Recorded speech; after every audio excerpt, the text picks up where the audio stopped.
Chào mừng quý vị khán giả đến với chương trình Thế giới hôm nay. Sau đây là những tin tức đáng chú ý có trong chương trình lần này. Liên quan đến những vụ nổ bí ẩn tại các căn cứ không quân nằm sâu bên trong nước Nga. Bất chấp các bằng chứng được Moscow và truyền thông đưa ra, chính phủ Ukraine vẫn chưa chính thức xác nhận là bên thực hiện các cuộc tấn công trên lãnh thổ Nga.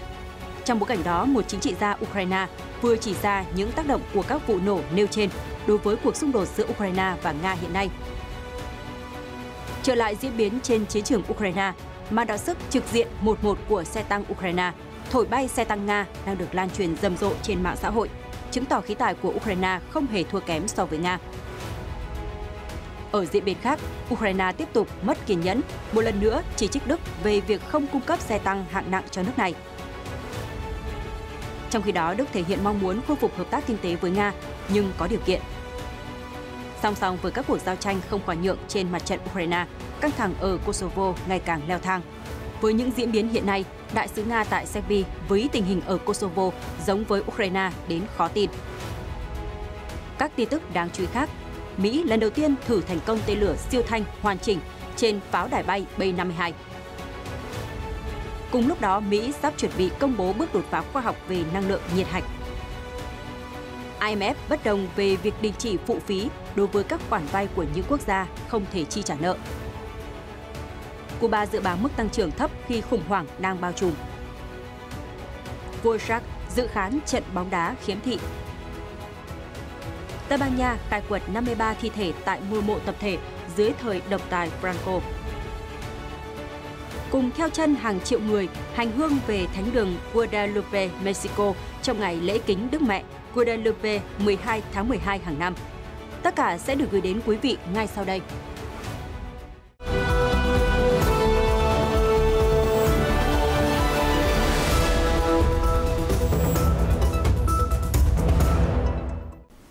Chương trình Thế giới hôm nay ngày 13 tháng 12 như thường lệ sẽ mở đầu với những tin tức đáng chú ý về xung đột Nga-Ukraine.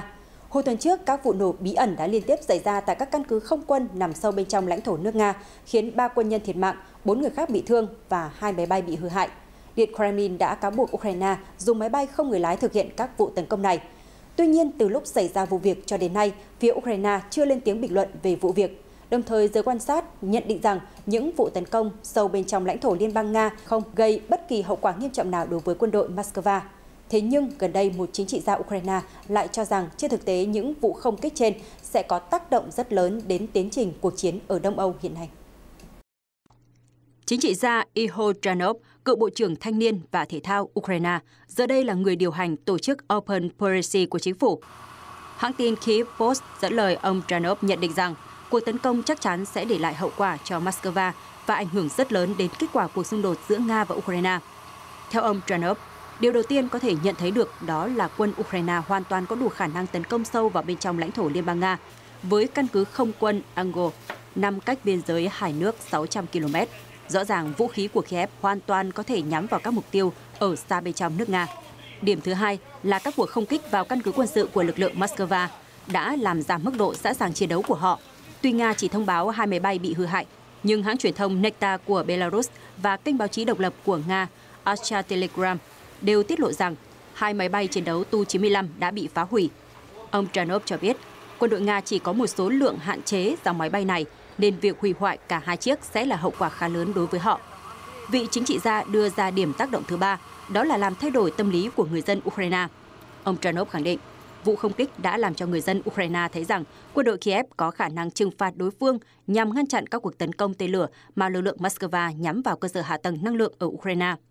Ông Tranov nói, người Nga một lần nữa phải nhận ra rằng nếu họ tấn công Ukraine thì dù ở đâu họ cũng có thể bị phản công ngược lại. Cuối cùng, chính trị gia Tranov nhấn mạnh, vụ tấn công chính là minh chứng cho thấy ngành công nghiệp quốc phòng của Ukraine có thể sản xuất các thiết bị chiến đấu quan trọng để đảm bảo lợi thế và giành chiến thắng trong tương lai. Trở lại diễn biến trên chiến trường Ukraine, xung đột Nga-Ukraine đã kéo dài sang tháng thứ 10 và các cuộc giao tranh ngày một khốc liệt. Dù có kho vũ khí ít hiện đại hơn, nhưng trong nhiều thời điểm, lực lượng vũ trang Ukraine không hề tỏ ra thua kém so với Nga, dù là trong cuộc đối đầu trực diện 1-1. Một đoạn video được đăng tải trên tài khoản Twitter của Ukraine, Weapon Tracker cho thấy một chiếc xe tăng T-64BV của Lữ đoàn Cơ giới 92 của Ukraine đang nã đạn bắn về phía chiếc xe tăng dòng T-72B của Nga ở khu vực Novosibirsk, tỉnh Luhansk. Chỉ với một phát bắn, xe tăng Ukraine đã dễ dàng thổi bay đối thủ. T-64BV là phiên bản cải tiến của xe tăng chiến đấu T-64B. T-64B bắt đầu được sản xuất vào năm 1985 và được sử dụng ở Nga, Uzbekistan, Cộng hòa Dân chủ Congo và Ukraine. Trong đó, T-72B cũng là một phiên bản nâng cấp được biên chế cho quân đội Nga vào năm 1984. Hiện Bộ Quốc phòng Ukraine và Nga chưa bình luận về hình ảnh trên. Trong một bản báo cáo gần đây, Bộ Tổng tham mưu lực lượng Ukraine cho biết, kể từ đầu xung đột, gần 95.000 binh sĩ Nga đã thiệt mạng và 2.966 xe tăng Nga bị phá hủy. Ở diễn biến khác, giới chức Ukraine vừa lên tiếng chỉ trích Đức vì cho rằng Berlin lưỡng lự cung cấp xe tăng chiến đấu chủ lực Leopard 2 cho nước này. Kiev mô tả thái độ do dự này của Đức là khó hiểu. Nói trong cuộc phỏng vấn với kênh Target Show, Ngoại trưởng Ukraine Dmytro Kuleba cho biết Đức đã cam kết gửi thêm các lô hàng vũ khí cho Ukraine, nhưng vẫn không bao gồm xe tăng chiến đấu chủ lực Leopard 2 mà nước này nhiều lần yêu cầu. Theo vị quan chức, chính phủ Ukraine không thể lý giải tại sao Đức lại gửi pháo binh mà không phải là xe tăng hạng nặng. Thành thật mà nói, chúng tôi không hiểu lập trường của họ, ông Kuleba bày tỏ, đồng thời nhấn mạnh rằng việc lực lượng Ukraine thiếu hụt vũ khí đồng nghĩa cuộc xung đột sẽ ngày càng kéo dài, đi ngược lại với lợi ích của cả Ukraine và các nước đồng minh phương Tây.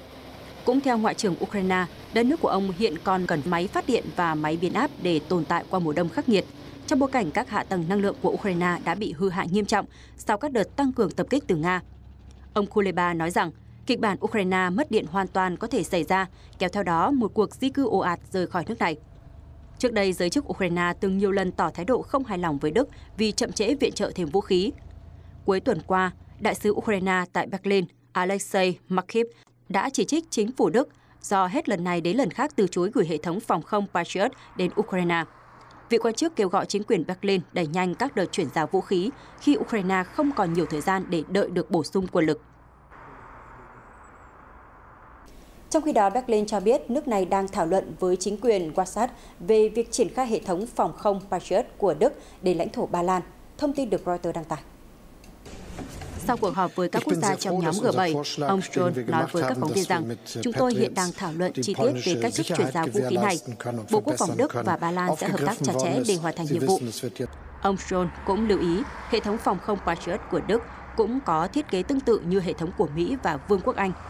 Sau vụ tên lửa bay lạc từ Ukraine vào lãnh thổ Ba Lan làm 2 dân thường thiệt mạng vào ngày 15 tháng 11, Berlin đã đề nghị Warsaw sử dụng hệ thống phòng không Patriot của Đức. Ngoài ra, sau đó, Bộ trưởng Quốc phòng Ba Lan, ông Mariusz Błaszczak cũng đã đề nghị Đức chuyển hệ thống Patriot của Ukraine, nhưng phía Berlin vẫn chưa đồng thuận về lời đề xuất này. Cùng ngày, Đức cũng thể hiện mong muốn khôi phục lại hợp tác kinh tế với Nga, nhưng với điều kiện là Moscow chấm dứt chiến dịch quân sự đặc biệt ở Ukraine. Thông tin được trang RT đăng tải. RT dẫn phát biểu của Thủ tướng Đức Olaf Scholz trước Ủy ban về quan hệ kinh tế châu Âu của nước này hôm 12 tháng 12 cho biết mối quan hệ hiện tại giữa Berlin và Moscow đã bị suy giảm sau khi phương Tây áp lệnh cấm vận lên Nga, gây ảnh hưởng thương mại và đầu tư song phương. Theo nhà lãnh đạo, Nga nên được trao cơ hội khôi phục hợp tác kinh tế nếu nước này ngừng các hành động quân sự trên lãnh thổ Ukraine. Nhưng giờ chưa phải là thời điểm đó, ông Scholz nhận định. Sau khi xung đột nổ ra, châu Âu đã quyết tâm rời bỏ năng lượng của Nga và điều này khiến lục địa già dần chìm sâu vào khủng hoảng. Trong đó, Đức là một trong những quốc gia chịu ảnh hưởng nặng nề nhất. Hồi đầu tháng, Đại sứ Đức tại Washington, Emily Magath-Haber thừa nhận nước này đang trải qua những khó khăn kinh tế, nhưng đây là cái giá rất nhỏ phải trả để rời xa Nga và gần gũi hơn với Mỹ. Trong khi đó, gần đây, Tổng thống Nga Vladimir Putin đã bày tỏ sự thất vọng, nói rằng niềm tin giữa Moscow và Berlin hiện gần như bằng không. Bình luận được đưa ra sau khi cựu Thủ tướng Đức Angela Merkel trong một cuộc phỏng vấn cho biết thỏa thuận Minsk 2014-2015 không nhằm giải quyết xung đột ở miền đông Ukraine, mà thực chất là một kế chỉ hoãn giúp chính quyền Kiev có thêm thời gian xây dựng lực lượng cho cuộc đối đầu với Nga. Không chỉ Đông Âu, tình hình căng thẳng ở Kosovo cũng liên tục leo thang trong vài ngày qua giữa chính quyền Pristina và nhóm người Serbi ở phía bắc Kosovo. Mới đây, đại sứ Nga tại Serbia, ông Alexander Boston-Kharchenko đã mô tả tình huống này có sự tương đồng đến khó tin với cuộc khủng hoảng tại vùng Donbass, miền đông Ukraine, được Moscow tuyên bố sáp nhập vào Liên bang Nga hồi tháng 9. Theo ông Boston-Kharchenko, toàn bộ diễn biến trong đó gồm cả thái độ của chính quyền Pristina đối với người Serbia ở Kosovo, giống như những gì đã và đang xảy ra ở Ukraine, mặc dù với quy mô nhỏ hơn. Cách phương Tây đối xử với chính phủ người Albania ở Kosovo cũng tương tự như với chính quyền Kiev, vị đại sứ nói thêm. Ông Boston-Kharchenko cũng cho biết, Tổng thống Serbia Alexander Vučić đang cố gắng tìm các biện pháp hòa bình để kéo tình hình hiện nay ra khỏi vòng xoáy căng thẳng, ngăn chặn nó biến thành một cuộc xung đột toàn diện. Thế nhưng, điều này đang trở nên mong manh khi chính quyền Pristina theo đuổi đường lối cứng rắn, thậm chí là dùng vũ lực, vị đại sứ giải thích.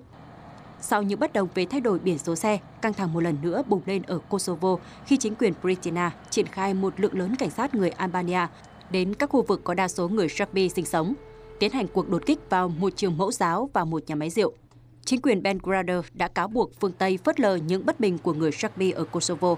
Song song với đó, Tổng thống Serbia Vučić kêu gọi người Serbia ở Kosovo bình tĩnh và kiềm chế các hành động gây hấn đối với các phái bộ do Liên minh châu Âu và NATO triển khai tại Kosovo.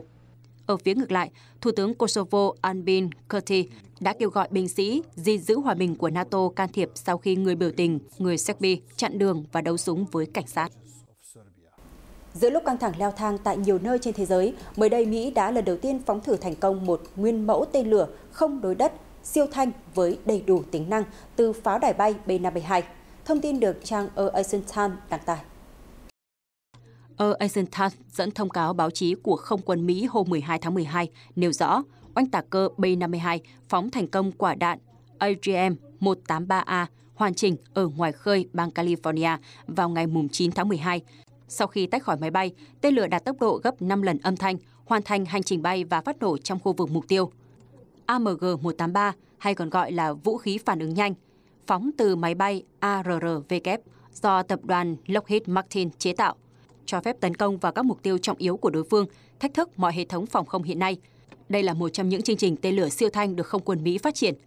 Bên cạnh các dự án vũ khí siêu thanh của các quân chủng khác, Mỹ đang hướng đến mục tiêu thu hẹp khoảng cách trong lĩnh vực này đối với các đối thủ là Nga và Trung Quốc. Trước đây, dự án tên lửa AMG-183A từng gặp thất bại trong 3 lần thử nghiệm vào năm ngoái, nhưng lần thử nghiệm hồi tháng 5 vừa qua, Không quân Mỹ thành công phóng thử động cơ đẩy của tên lửa AMG-183A. Một số nguồn thạo tin cho biết trong ngày 13 tháng 12, Bộ Năng lượng Hoa Kỳ sẽ chính thức thông báo về việc các nhà khoa học tại một phòng thí nghiệm quốc gia đã tạo ra bước đột phá về năng lượng nhiệt hạch. Đây sẽ là nguồn cung cấp điện giá rẻ cho tương lai. Tờ Financial Times dẫn một số nguồn tin cho biết các nhà khoa học tại phòng thí nghiệm quốc gia Lawrence Livermore ở bang California đã lần đầu tiên đạt được mức tăng năng lượng dòng trong một thí nghiệm nhiệt hạch có sử dụng tia laser. Năng lượng nhiệt hạch là năng lượng sinh ra trong phản ứng tổng hợp hạt nhân. Nhiệt hạch hoạt động khi hạt nhân của hai nguyên tử chịu nhiệt độ cực lớn, lên đến 100 triệu độ C hoặc cao hơn, khiến chúng hợp nhất thành một nguyên tử mới lớn hơn và có khả năng giải phóng một mức năng lượng khổng lồ. Hồi tháng 1 năm nay, phòng thí nghiệm Lawrence Livermore đã công bố một bài báo trên tạp chí Nature về việc họ có thể duy trì năng lượng nhiệt hạch.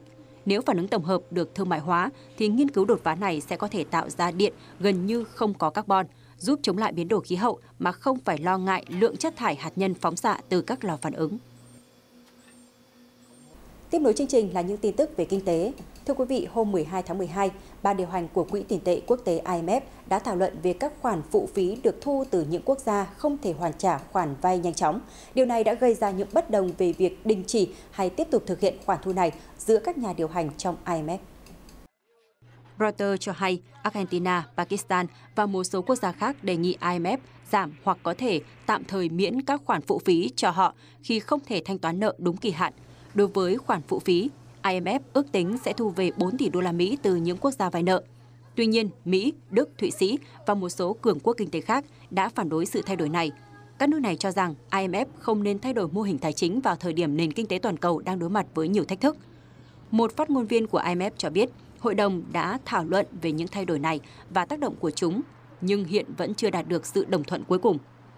Giám đốc Trung tâm Chính sách Phát triển Toàn cầu tại Đại học Boston, ông Kevin Gallagher cho rằng các nước phát triển nên xem xét lại sự phản đối để hướng đến triển vọng kinh tế toàn cầu. Ông nói đây là thời điểm cấp bách nhất để giải quyết một số thiếu sót trong mô hình kinh doanh của IMF, khi quỹ đang tạo ra doanh thu bằng cách đánh thuế các quốc gia khác. Reuters cùng ngày đưa tin giá dầu đã tăng liên tiếp trong 2 ngày đầu tuần do một đường ống chính cung cấp nhiên liệu của Mỹ vẫn đóng cửa. Nếu Trung Quốc dần mở cửa sau khi nới lỏng các biện pháp phong tỏa do dịch Covid-19, nhu cầu sử dụng dầu trên toàn cầu sẽ tăng cao và một lần nữa đẩy giá dầu lên một mức mới. Giá dầu Brent của Mỹ đã tăng thêm 0,8% lên mức 78,6 đô la Mỹ một thùng, trong khi giá dầu thô WTI cũng tăng lên 73,8 đô la Mỹ một thùng. Việc đóng cửa đường ống Keystone của tập đoàn năng lượng TC Energy đã thắt chặt nguồn cung và khiến cho trung tâm dữ liệu nhiên liệu ở bang Oklahoma sụt giảm. Kể từ ngày 7 tháng 12, đường ống Keystone vẫn bị đóng cửa sau khi rò rỉ 14.000 thùng dầu ở bang Kansas. Hiện công ty TC Energy công bố thời điểm cụ thể khởi động lại đường ống vận chuyển dầu thô đến các nhà máy lọc dầu ở Trung Tây và bờ biển vùng vịnh. Theo một số nguồn tin mà Reuters ghi nhận được, ước tính trung bình các kho dự trữ của Mỹ đã giảm 3,9 triệu thùng dầu kể từ ngày 7 đến ngày 9 tháng 12. Các nhà phân tích từ Ngân hàng Quốc gia Bank of America nhận định rằng khi Trung Quốc dần nới lỏng các hạn chế phong tỏa do Covid-19 kết hợp với chính sách tăng lãi suất của Cục Dự trữ Liên bang Hoa Kỳ sẽ thúc đẩy nhu cầu sử dụng nhiên liệu ở hai nền kinh tế hàng đầu thế giới và có thể đẩy giá dầu Brent lên mức 90 đô la Mỹ một thùng. Trong khi đó, giữa lúc tình trạng khủng hoảng kinh tế bao trùm, Cuba đã đưa ra báo cáo tăng trưởng kinh tế trong năm 2022 chỉ đạt 2%. Đây là con số tăng trưởng chỉ bằng một nửa so với dự đoán và giảm 8% so với trước khi đại dịch Covid-19 xảy ra. Đồng thời, quốc gia này cũng dự kiến mức tăng kinh tế cũng chỉ đạt khoảng 3% vào năm 2023. Theo Reuters, 2022 là một năm khó khăn đối với hầu hết người dân Cuba khi họ phải đối mặt với hậu quả của 2 năm phong tỏa do đại dịch, lạm phát tăng vọt, thiếu lương thực, thuốc men và các tình trạng thiếu hụt khác. Tình trạng mất điện hàng ngày đã làm gián đoạn cuộc sống của người dân và nền kinh tế đất nước. Tại phiên họp cuối năm, Bộ trưởng Kinh tế Cuba, ông Alejandro Gil, báo cáo với Quốc hội rằng tăng trưởng GDP trong năm 2023 sẽ ở mức tối thiểu là 3%. Tăng trưởng kinh tế sẽ được thúc đẩy bởi ngành du lịch và các dịch vụ xã hội, nhưng các ngành sản xuất và nông nghiệp nói chung tiếp tục đình trệ và suy giảm trong năm tới. Theo thông tin Reuters ghi nhận, một số lượng kỷ lục người Cuba đã rời khỏi hòn đảo trong năm nay, với khoảng 250.000 người nhập cư trái phép vào nước Mỹ.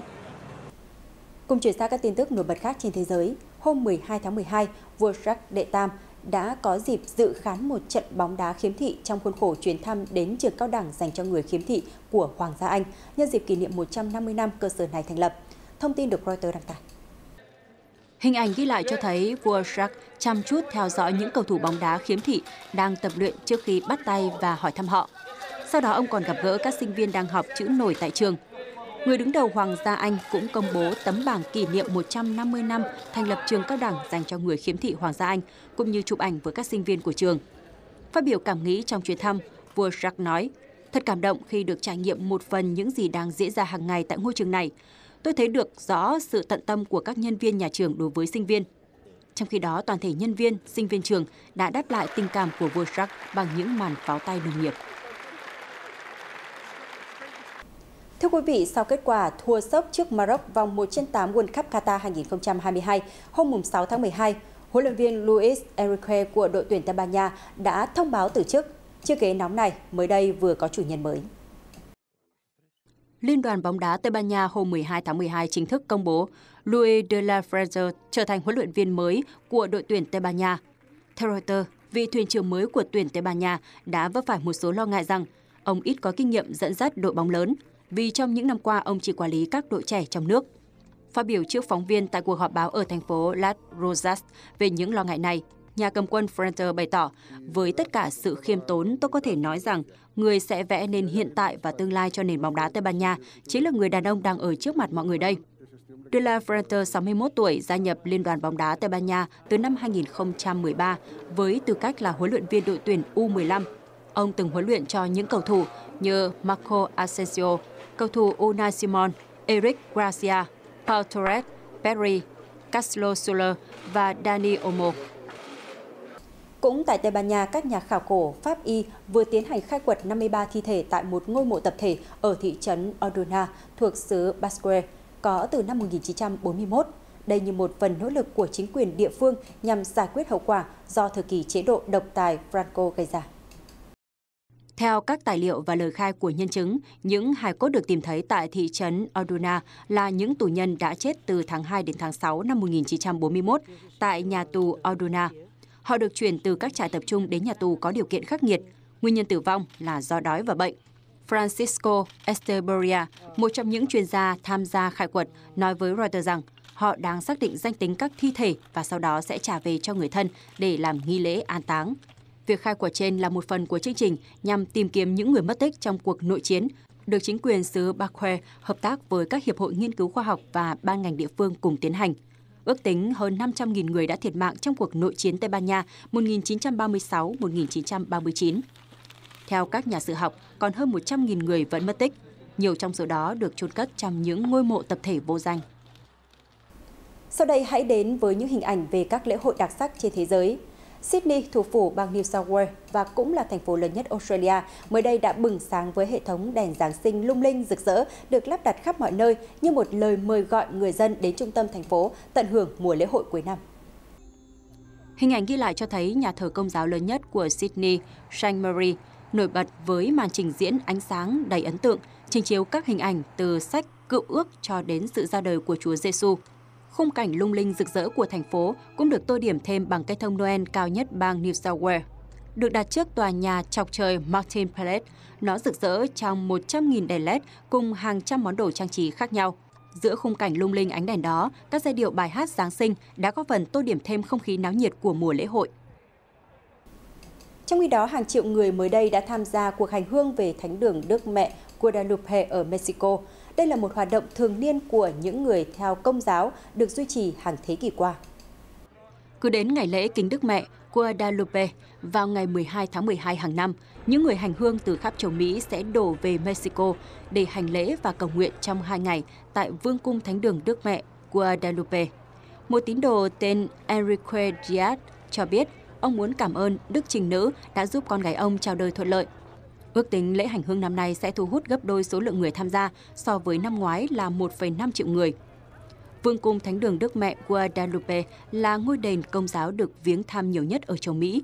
Công trình này được xây dựng bên cạnh một ngọn đồi nằm ở phía bắc thủ đô Mexico City, nơi người Công giáo tin rằng Thánh Mary, mẹ của Chúa Giêsu đã xuất hiện cùng với một người Aztec vào năm 1531, một thập kỷ sau cuộc chinh phục Mexico của người Tây Ban Nha. Thưa quý vị, chó được biết đến là người bạn thân thiết của con người. Nhiều cuộc thi lễ hội đã được tổ chức dành riêng cho loài động vật này tại các quốc gia trên thế giới như là lễ ban phước hay là cuộc thi lướt sóng. Còn tại thủ đô Lagos của Nigeria, một buổi lễ tựu trường dành riêng cho chó vừa được diễn ra. Mặc trên mình các trang phục và phụ kiện khác nhau, hàng trăm chú chó cùng chủ của mình đã đến tham dự lễ tựu trường ở khu phố Lekia thuộc thủ đô Lagos, Nigeria vào cuối tuần qua. Sau màn trình diễn thảm đỏ đầy thú vị, Pasha, một chú chó săn lông trắng đã giành được chiếc vương miện cho bộ trang phục đẹp nhất. Cô Hadija Sado, chủ nhân của Pasha cho biết, tôi chọn cho Pasha một trang phục màu đỏ quý tộc, uy nghi, giống vẻ ngoài của nó, cũng như phù hợp với chủ đề cuộc thi năm nay, sắc màu. Đây là năm thứ 4 lễ hội dành cho chó ở Nigeria được tổ chức và ngày càng thu hút nhiều chú chó tham gia. Theo người sáng lập, cô Jackie Idemugo, mục đích của sự kiện là nhằm loại bỏ thói quen ngược đãi động vật tồn tại từ lâu ở châu Phi, cũng như tạo dịp để người nuôi chó cùng gặp gỡ và học hỏi cách chăm sóc thú cưng tốt hơn. Tôi rất vui khi người Nigeria bắt đầu hiểu và dành tình yêu cho những con vật này nhiều hơn. Sự kiện cũng là nơi những người tham gia có cơ hội sắm thêm thức ăn và dụng cụ cho thú cưng của mình. Vừa qua, Vương quốc Anh đã đón khối không khí lạnh đầu tiên trong mùa đông, mang theo tuyết phủ trắng một số vùng của xứ sở sương mù. Cũng vì thế, nhiệt độ nhiều nơi giảm sâu. Cơ quan khí tượng quốc gia Anh đã ban hành cảnh báo màu vàng về băng tuyết ở phía đông nam đất nước. Ghi nhận tại thủ đô London, thông báo hệ thống giao thông từ đường bộ đến đường hàng không đều bị gián đoạn do tuyết, khiến nhiều người gặp khó khăn trong việc đi lại. Tuy nhiên thì trái ngược với con người, những chú chó lại rất thích thú với thời tiết hiện tại khi chúng có thể cùng nhau nô đùa trên tuyết. Sau đây thì hãy cùng với chúng tôi xem những khoảnh khắc vui nhộn được người dân địa phương ghi lại. Và đây cũng là lời chào tạm biệt của chúng tôi trong chương trình ngày hôm nay. Xin kính chào và hẹn gặp lại.